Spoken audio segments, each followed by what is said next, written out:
So from Germany, we go to Africa. It's day 2 of the Africa Development Bank's meetings holding in Accra, Ghana, with the theme Achieving Climate Resilience and a Just Energy Transition for Africa.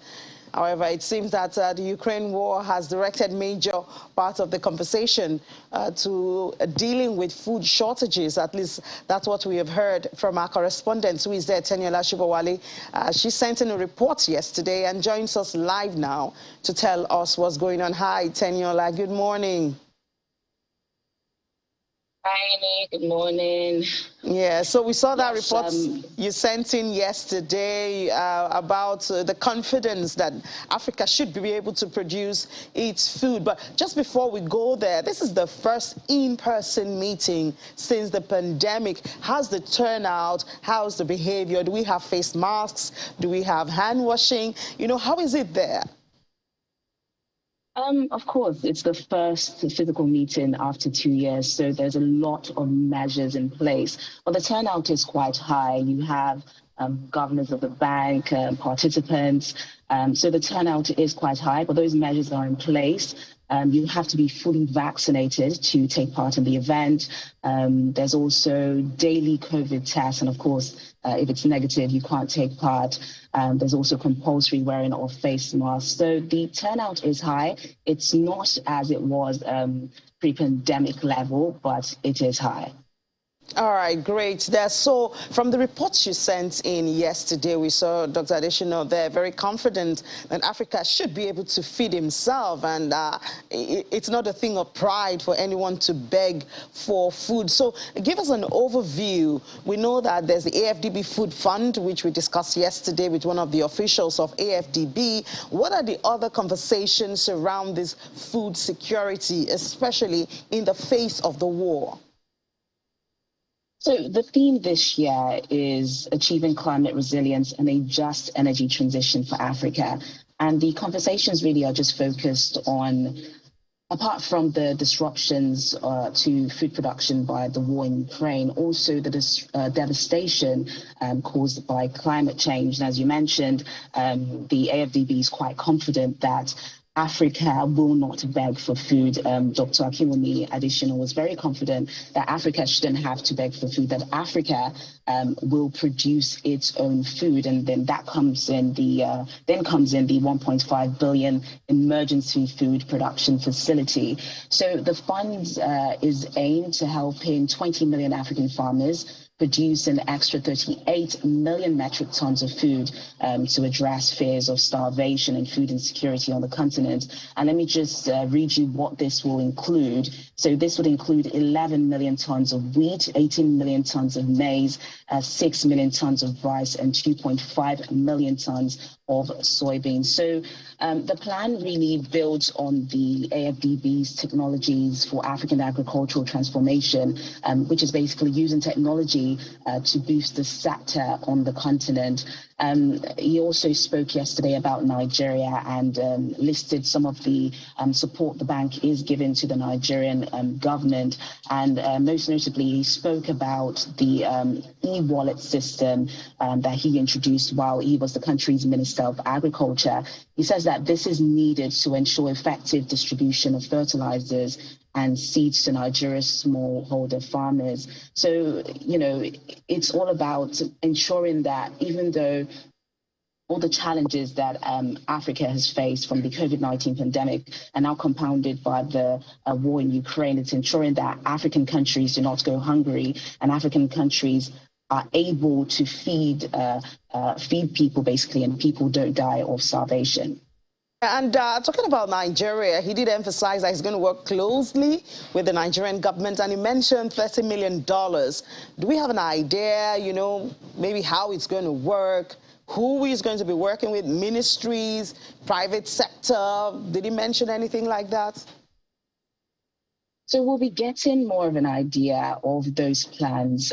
Today is actually the opening ceremony. So yesterday was just an overview of what to expect during the week. So we're getting more of those plans, and I'm sure as we get more details on that, we'll be bringing that to you. But Yeah, so we'll be getting more on that and we're bringing it to you. All right, sure. And then apart from the food shortage, food security, and then, you know, of course, there's the issue of the energy transition. What else are people talking about there? It's not just about the Ukraine war and food, I know. Yeah, it's really not about the Ukraine war. It's about climate, really. As I said, the theme this year is focused on climate, ensuring that Africa gets the funding it urgently needs for a just transition of energy. And ahead of the COP27 in Egypt later this year, there will be meetings of governors of the bank this week, presidential dialogues and knowledge events just to discuss how Africa can get the funding it needs and the funding that it's been promised by the Western nation. As we know, Africa is the least contributor to the global climate crisis, but already it's bearing the most severe consequences, what we've seen in Mozambique and mostly recently in South Africa. So the discussions mostly are now focused on ensuring that ahead of the COP27, Africa has a plan to shield and to avert the devastation caused by the climate crisis on the continent. All right, Teniola, you do have a lot to cover there because we're going to stay on you until the meeting ends. I think by Thursday you're ready. Details, definitely. Sure. So you take care of yourself and stay safe. We'll talk to you again tomorrow. All right, Annie. Thank you. So something else that Teniola sent yesterday was what the AfDB president, Dr. Akinwumi, has been saying at that conversation we're having about food and the confidence that he has that Africa can indeed provide for itself.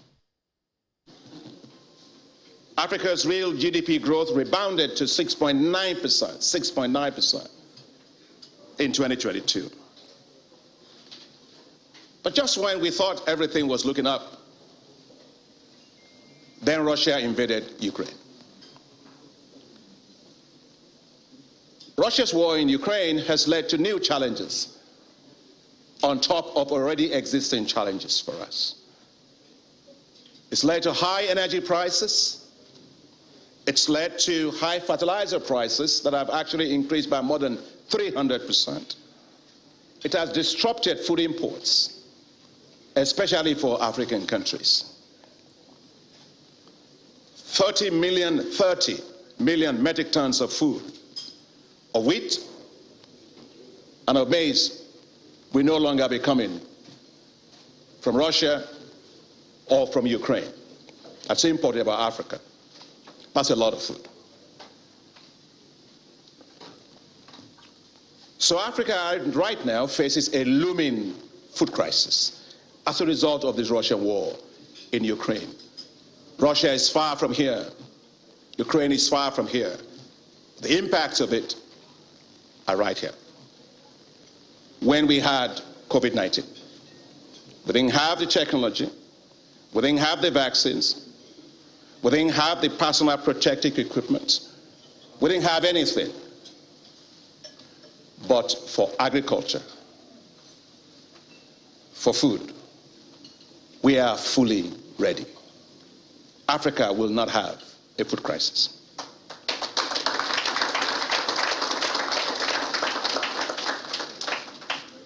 Africa does not need bowls in hand. Africa needs seeds in the ground. Africa should not and will not be begging for food. Africa will produce its own food. For there is no dignity in begging for food. No dignity in begging for food, and we do hope that Africa can live up to that expectation, you know, and produce for itself. We do have the potentials, so let's make use of it. It's a special edition of Business Incorporated, where we are going to the CBN headquarters for the decision of the MPC for the month of May. While we await that decision, we'll bring you other elements of the program. We'll take a break now. When we come back, we'll head to London, and then we'll give you an overview of some decisions by other African countries when it comes to interest rate, inflation, and other parameters. Do stay with us. This is a special edition of Business Incorporated here on Channels Television.